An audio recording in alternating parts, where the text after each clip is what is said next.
Magandang araw. Sa isang makasaysayang pangyayari, ang dating Pangulo ng Pilipinas na si Rodrigo Duterte ay inilipat na sa International Criminal Court sa The Hague, Netherlands. This is presented to you by Education 4708. Just proceed to view the full content.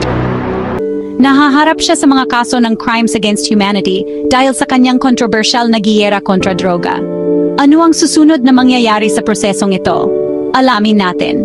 Si Duterte ay kasalukuyang nakakulong sa detention center ng ICC sa Scheveningen kung saan siya ay sumailalim sa medical evaluation pagdating. Ang pasilidad na ito ay nagbibigay sa mga detenido ng mga pribadong selda, legal na suporta at access sa mga recreational spaces. Hindi tulad ng mga ordinaryong kulungan, ang mga detenido sa ICC ay tinatrato ayon sa mga pamantayan ng international humanitarian law. Ang susunod na hakbang ay ang unang paghaharap ni Duterte sa korte. Dito, formal na babasahin ng mga hukom ng ICC ang mga kaso laban sa kanya at ipapaliwanag ang kanyang mga legal na karapatan. Tinitiyak ng pagdinig na ito ang transparency sa mga proseso. Kasunod nito, ang ICC Pre-Trial Chamber ay magsasagawa ng isang confirmation of charges hearing. Kailangang magpakita ang mga prosecutor ng sapat na ebidensya upang bigyang katwiran ang pagpapatuloy ng paglilitis. Ang depensa, na pinamunuan ng legal team ni Duterte, kasama ang kanyang anak na si Pangalawang Pangulo Sara Duterte, ay magkakaroon ng pagkakataong hamunin ang mga kaso. Kung ang mga kaso ay makumpirma, ang kaso ay tutuloy sa paglilitis. Hindi tulad ng mga korte sa Pilipinas, ang ICC ay walang hurado. Sa halip, 3 hukom ang mamuno sa kaso. Magrerepaso ng mga testimonya ng mga saksi, forensic evidence at mga legal na argumento mula sa magkabilang panig.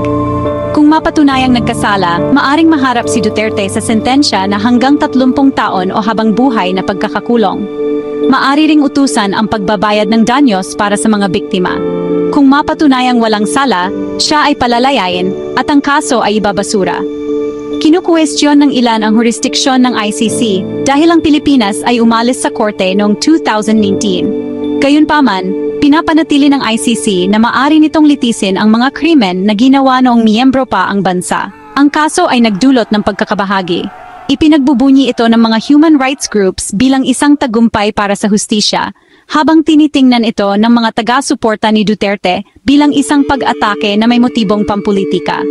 Samantala, masusing binabantayan ng mga international legal experts ang mga proseso. Ngayong umuusad na ang kaso ni Duterte, ang mga prosesong ICC ay maaaring tumagal ng ilang buwan o kahit na taon bago makarating sa isang pangwakas na hatol. Magmamasid ang mundo habang isinasagawa ang hustisya.